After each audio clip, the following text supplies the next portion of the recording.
Trichy K நகரில் ஓம் enterprises export நிறுவனம் நடத்தி வருபவர் தஞ்சாவூர் மாவட்டம் ஒரத்தநாட்டை சேர்ந்த மணிகண்டன்.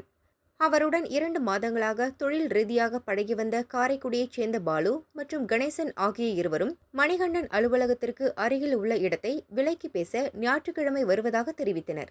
மணிகண்டன் ஞாயிற்றுக்கிழமை விடுமுறை என்பதால் அலுவலகத்தை திறந்து வைத்து காத்திருந்தார். அலுவலகத்துக்கு பாலு மற்றும் கணேசனுடன் அடையாளம் தெரியாத 5 நபர்கள் பயங்கர ஆயுதங்களுடன் நுழைந்தனர். கொலை செய்து விடுவதாக மிரட்டி முகத்தில் மயக்க மருந்தை தெளித்து மணிகண்டனின் காரிலேயே கடத்தி சென்றனர். கீரனூர் அருகில் உள்ள காட்டுப்பகுதியில் வைத்து ஏற்கனவே கையெழுத்திடப்பட்ட காசோலை மூலம் வங்கிக் கணக்கில் இருந்து 12,40,000 ரூபாயும், ஏடிஎம் மூலம் பண பரிமாற்றம் செய்து 3,60,000 ரூபாய் என மொத்தம் 16 லட்சம் பணத்தை மிரட்டி பறித்தனர். மணிகண்டனின் செல்போன் மற்றும் நகைகளை பறித்துக் கொண்டு அங்கேயே விட்டுவிட்டு தப்பி சென்றனர். மணிகண்டன் திருச்சி கே நகர் போலீசில் புகார் கூறினார். போலீசார் விசாரிக்கின்றனர்.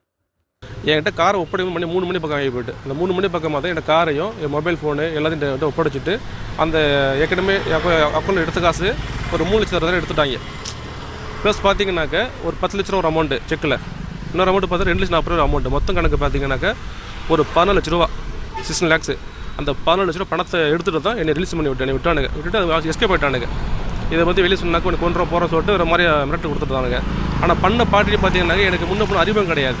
எனக்கு ஒரு நட்பு ரீதியாகவோ இல்லை ஃப்ரெண்ட்ஸ் ரீதியாகவோ இல்லை வந்துட்டு நான் எனக்கு ஃப்ரெண்ட்ஸ் சப்போர்ட் பண்ணுற ஆளாகவோ இல்லை எக்ஸ்பர்ட் ரீதியாகவோ எனக்கு எந்த சப்போர்ட்டும் எந்த தொடர்புமே கிடையாது. ஒரு 2 மாதத்துக்கு முன்னாடி வந்து ஜென்ரலாக வந்துட்டு ஆஃபீஸ் வேணும் கேட்டு வந்தான். ஒரு டெல்லிங் கடை நடத்தணும் அப்படின்னு கடையை பார்க்க வந்தான். அந்த டெல்லிங் கடை பார்த்துட்டு அதன் பிறகு லேண்டை பற்றி பேச ஆரம்பித்தான். இன்வெஸ்ட் பண்ணுறேன் சார், இந்த மாதிரி லேண்டு கொஞ்சம் அட்ரஸ் போட்டு பண்ணி நான் செஞ்சு போக வரலாம் அப்படின்னு பேச ஆரம்பித்தான். நான் கூட சொன்னேன், ஓகே நீங்கள் நல்ல ப்ராப்பர்ட்டி கூட பண்ணித்தன கூட கேட்டுருந்தேன். என்ன எப்படின்னா வந்து ஒரு கடையை பார்க்க வர மாதிரி வந்து பேசி வந்துட்டு கடைசி எப்படி ஃப்ரெண்ட்ஸ் ஃப்ரெண்டை நட்பு வளர்த்துக்கிட்டு கடைசி பற்றி லேண்டை பற்றி பேச ஆரம்பித்தான். நான் ரொம்ப நம்பிட்டேன், சந்தேகம் வரல. ஏன்னா பேசின விஷயம் பார்த்தீங்கன்னா ரொம்ப நம்பிக்கை இருந்துச்சு. ஃப்ரெண்டாக பேசிட்டு இருந்தான். கடைசியை பார்த்தீங்கன்னா ஒரு கேங் செட் பண்ணிட்டான். கேங் செட் பண்ணினா நான் வீட்டுக்கு வரும்போது தனியாக சிங்கிளாக தான் வர்றேன்.